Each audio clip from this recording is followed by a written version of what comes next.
ভারত মাতা কি, ভারত মাতা কি। সবাইকে নমস্কার। মাননীয় গৃহমন্ত্রী এবার ভাষণ দেবেন, ওনাকে আমি আমন্ত্রণ জানাচ্ছি তার মূল্যবান বক্তব্য আমাদের সামনে রাখার জন্য। জোরে হাততালি দিয়ে ওনাকে স্বাগত জানান।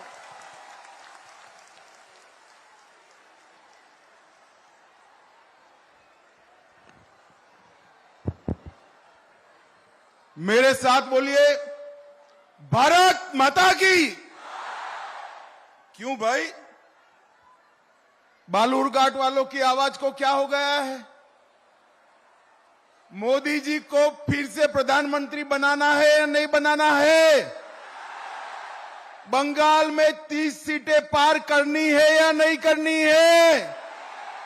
तो ऐसी आवाज नहीं चलेगी। सभी माताएं बहनें हाथ उठाएं, पीछे तक युवा हाथ उठाए, पीछे भी हाथ उठाओ जरा। विजय के विश्वास की मुट्ठी बीचो, ममता जी को जवाब देने के विश्वास की मुट्ठी बीचो और प्रचंड आवाज से बोलिए, भारत माता की,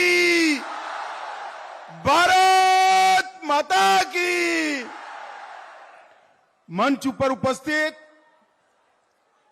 भारतीय जनता पार्टी के यशस्वी प्रदेश अध्यक्ष और बालूरघाट के लोकप्रिय संसद सदस्य डॉक्टर सुकांत मजमूदार जी, उत्तर मालदा के श्रीमान खगेन मुर्मू जी, श्री स्वरूप चौधरी जी, उज्जवल दत्ता जी, मंगल पांडे जी, अमिताभ चक्रवर्ती जी, सुवेंदु सरकार जी, सत्यनाथ रॉय जी, डॉक्टर अशोक कुमार लाहड़ी जी, बुधराय टुडू जी, चिन्मय बर्मन जी, जुयाल मुर्मू जी, गोविंद मंडल जी, शंकर चक्रवर्ती जी, अभिषेक सिंधानिया जी, और आज इस सभा में इतनी बड़ी संख्या में जहां तक नजर पड़े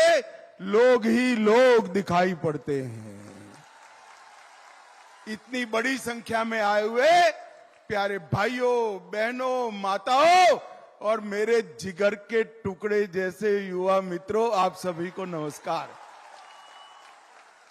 मैंने उतरते ही अध्यक्ष जी को कहा कि भाई जो भीड़ बालूरघाट की सभा में आई है, अब करने को क्या बचा है? चुनाव आपका यही समाप्त हो गया है भाजपा जी के।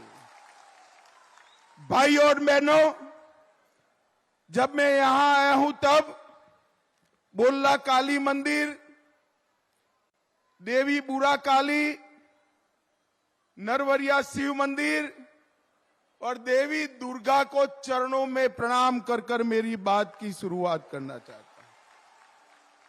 मैं जब यहां आया हूं तब शहीद चुरका मुर्मू, जिन्होंने बांग्लादेश मुक्ति युद्ध में भारत के जवानों की मदद करते हुए शहीदी करी, उनको भी प्रणाम करता हूं। और बंगाल की इस वीर भूमि पर आया हूं तब अनगिनत स्वतंत्र सेनानियों के साथ साथ सुभाष बाबू, नेताजी और हमारे भाजपा के स्थापक अध्यक्ष श्यामा प्रसाद मुखर्जी को भी प्रणाम कर कर मेरी बात की बात।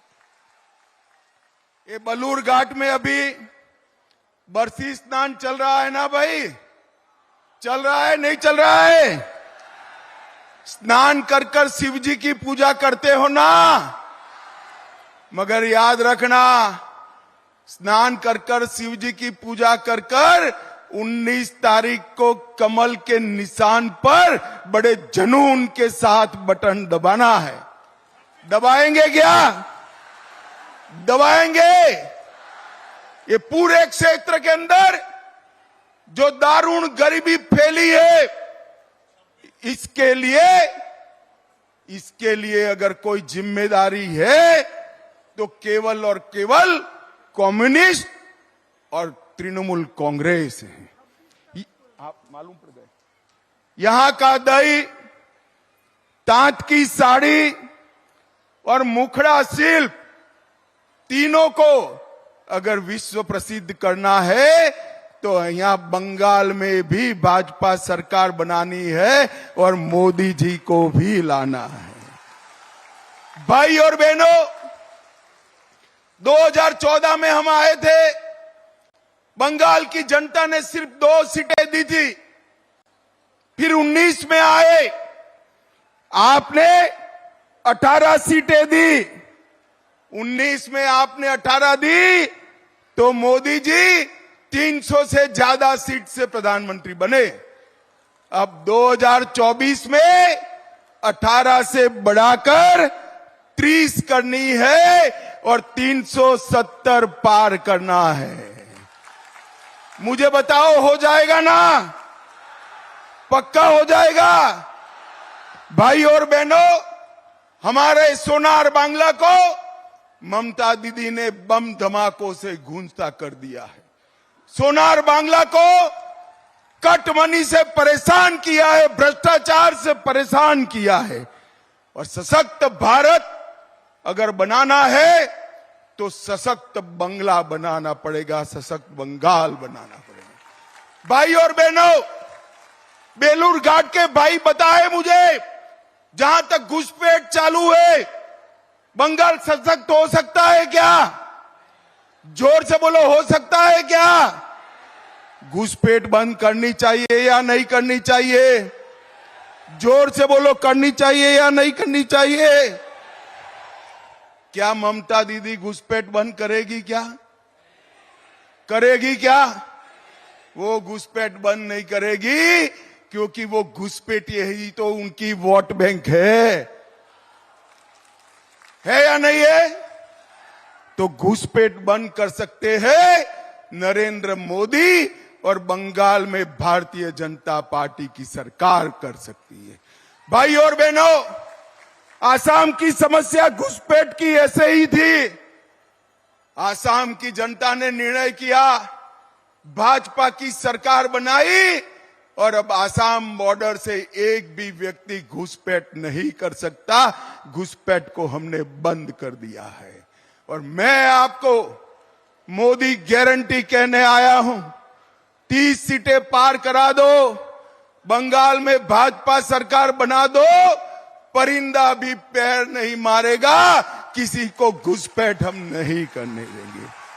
भाई और बहनों, ये बेलूर घाट वाले इतने सारे लोग हैं, मुझे बताइए, अयोध्या में राम मंदिर बनना चाहिए था या नहीं बनना चाहिए था?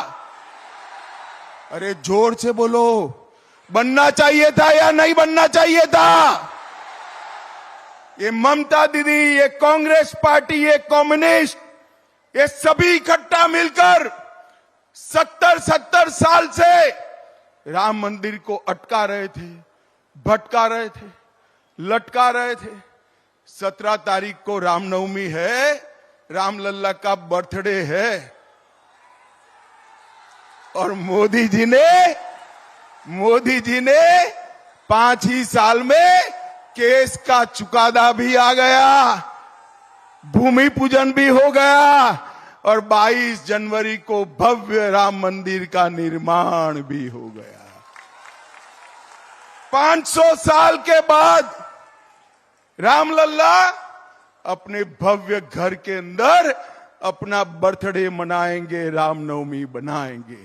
भाई और बहनों, ये पार्टियों ने तुष्टीकरण के लिए राम मंदिर को अब तक रोक कर रखा था। मैं बंगाल की भूमि पर आया हूं, मुझे बताइए, बंगाल की भूमि पर मैं आया हूं, श्यामा प्रसाद जी ने धारा 370 हटाने के लिए अपनी जान दे दी थी। भाई और बहनों, बेलूर घाट वालों, मुझे बताओ, ये जो कश्मीर है हमारा है या नहीं है? जोर से बोलो, है या नहीं है? 370 हटनी चाहिए थी या नहीं हटनी चाहिए थी? एक कांग्रेस, तृणमूल, सभी लोग विरोध करते थे।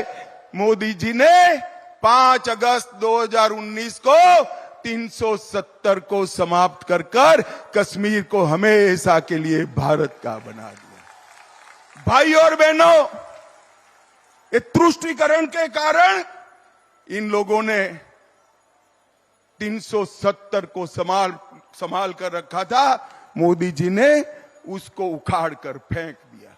ये 10 साल के अंदर नरेंद्र मोदी जी ने गरीब कल्याण के लिए ढेर सारे काम करे। 25 करोड़ गरीबों को गरीबी रेखा के बाहर लाया। 80 करोड़ लोगों को मुफ्त चावल देने का काम नरेंद्र मोदी सरकार ने किया। 12 करोड़ शौचालय बनाए। 4 करोड़ लोगों को घर देने का काम किया। 10 करोड़ लोगों को उज्ज्वला का कनेक्शन दिया और 14 करोड़ लोगों को नल से जल देने का काम नरेंद्र मोदी ने किया। यहां बेलूर घाट वाले आए हैं, मैं उनको पूछना चाहता हूं, मोदी जी ने देश भर में एक योजना करी है कि 5 लाख तक का सभी हेल्थ का खर्चा, स्वास्थ्य का खर्चा मोदी जी उठा रहे हैं। देश भर के गरीबों को इसका फायदा मिल रहा है, बंगाल को नहीं मिल रहा है, क्योंकि ममता दीदी आयुष्मान भारत योजना को नीचे तक नहीं पहुंचा सकती। भाई और बहनों, मैं आज मोदी गारंटी करके देने आया हूं, एक बार 300 पार कर ममता की सरकार को उखाड़ दो, सभी का 5 लाख तक का पूरा इलाज मुफ्त हो जाएगा। आपके चावल में कोई कटौती नहीं कर पाएगा, कोई कटमनी नहीं ले पाएगा, कोई कोयले की तस्करी नहीं कर पाएगा, कोई गौ तस्करी नहीं कर पाएगा और कोई घुसपैठ भी नहीं कर पाएगा। ये बंगाल पश्चिम बंगाल के लोगों का है, इनसे कोई कॉम्प्रोमाइज नहीं होगा। भाई और बहनों, मुझे बताओ, 3 तलाक हटाना चाहिए था या नहीं हटाना चाहिए था? जोर से बोलो, माताओं बहनों बोलो, हटाना चाहिए था या नहीं हटाना चाहिए? ममता दीदी नहीं चाहती 3 तलाक हटाएंगे। भारतीय जनता पार्टी की नरेंद्र मोदी सरकार ने 3 तलाक को समाप्त कर मुस्लिम बहनों के साथ न्याय करने का काम किया है। भाई और बहनों, एक कांग्रेस पार्टी को क्या हो गया है मेरी समझ में नहीं आ रहा है। आज भी कहते हैं कि मुस्लिम पर्सनल लॉ होना चाहिए, यूसीसी नहीं होना चाहिए। भाई और बहनों, वो तो छोड़िए, वो अपना मैनिफेस्टो निकालते हैं, ऊपर तस्वीर थाईलैंड की लगाते हैं। पूरे भारत में एक भी तस्वीर नहीं मिलती इनको, थाईलैंड की तस्वीर लगाते हैं। मगर क्यों लगाते हैं? इसलिए लगाते हैं कि राहुल बाबा बार बार वहां वैकेशन करने के लिए चले जाते हैं, वैकेशन करने के लिए।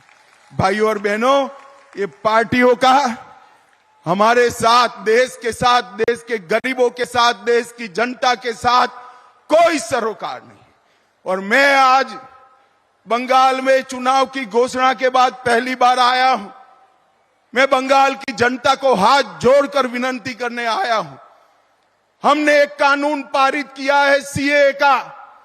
ममता दीदी बंगाल के लोगों को गुमराह कर रही है। ये कह रही है कि आपने एप्लीकेशन किया तो आपका नागरिकता चला जाएगा।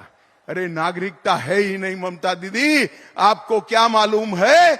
मैं आज आपको कहने आया हूं, डरे बगैर जितने भी शरणार्थी आए हैं सीए में एप्लीकेशन करे, किसी पर कोई केस नहीं होने वाला है, कोई मुकदमा नहीं होने वाला है।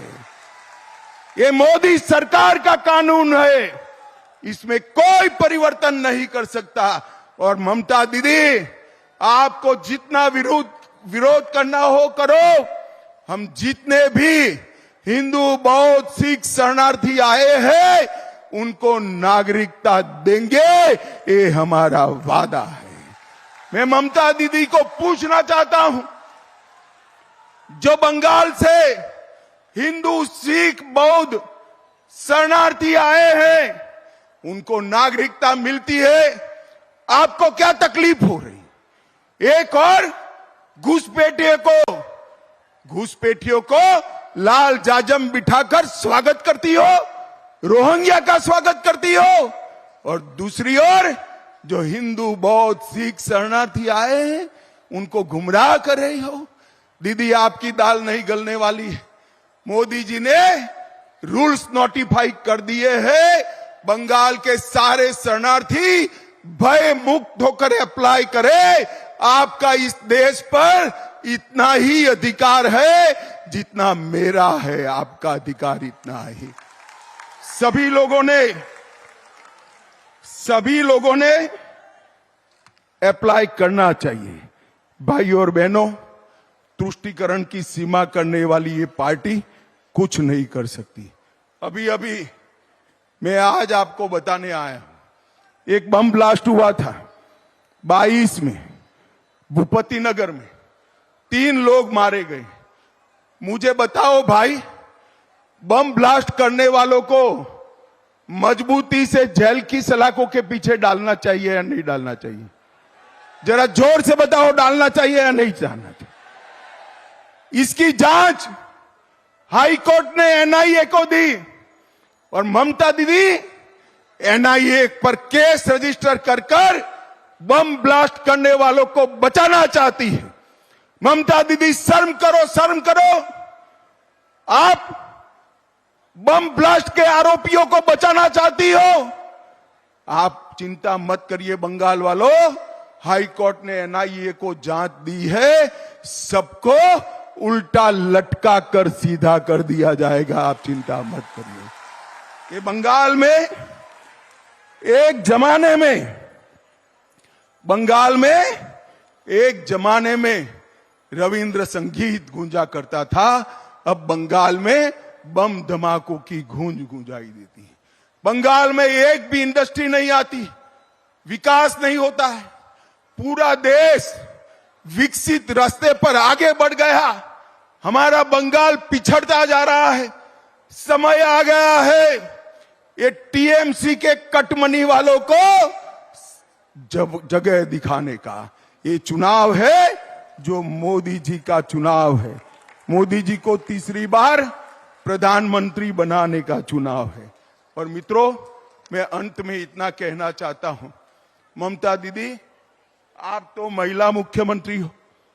एक बात मैं आपको पूछना चाहता हूं, संदेश खाली जैसी शर्मनाक घटना में भी आप पॉलिटिक्स कर रही हो। सालों तक आपके नाक के नीचे महिलाओं पर अत्याचार होता रहा, तृणमूल कांग्रेस के गुंडे अत्याचार करते रहे। जब इसको पकड़ने गए, ईडी पर पथराव किया, जब हाई कोर्ट ने कहा तब सरेंडर किया। मैं आज ममता दीदी को पूछना चाहता हूं, कुछ तुष्टीकरण कर वोट लेने के लिए संदेश खाली के गुनहगारों को लिए आप बचा रही हो, मगर पूरे बंगाल की माताएं बहनें ये देख रही है, जान गई है कि आप संदेश खाली के गुनहगारों के साथ। माताओं बहनों, मुझे बताओ, संदेश खाली के गुनहगारों को जो बचाते हैं, इनको कभी वोट देना चाहिए क्या? जोर से बोलो, देना चाहिए? कौन बचा रहा है संदेश खाली के गुनहगारों को? जोर से बोलो, कौन बचा रहा है? तृणमूल कांग्रेस को जिताने का मतलब है संदेश खाली की तरह अत्याचार करने की छूट देना, और मोदी जी को जिताने का मतलब है सोनार बांग्ला की रचना करना। हमारे सुकांतु मजमूदार जी और खगेन जी, आगे आओ। हमारे सुकांतु मजमूदार जी और खगेन जी दोनों यहां से प्रत्याशी है। मुझे बताइए, प्रचंड बहुमत से इनको जिताएंगे क्या? जोर से बोलो, जिताएंगे? यहां आया हुआ हर व्यक्ति 5 वोट कमल पर डलवाएगा। मैं माताओं बहनों को कहने आया हूं, आपका चुनाव है, संदेश खाली वालों को दंड देने का चुनाव है। आप कमल के निशान पर बटन दबाएंगे क्या? बटन तो जरूर दबाना, मगर इतने जोर से गुस्से से दबाना कि बटन बेलूर घाट में दबे और करंट कलकत्ते में ममता दीदी को लगे। आप जिताएंगे क्या? 26 तारीख को भारी मतदान करेंगे क्या? कमल के निशान पर बटन दबाएंगे? मोदी जी को तीसरी बार प्रधानमंत्री बनाएंगे? 400 पार कराएंगे? तो मेरे साथ दोनों हाथ उठाइए, विजय के विश्वास की मुट्ठी भींचिए और प्रचंड आवाज से बोलिए, भारत माता की, भारत माता की, वंदे वंदे।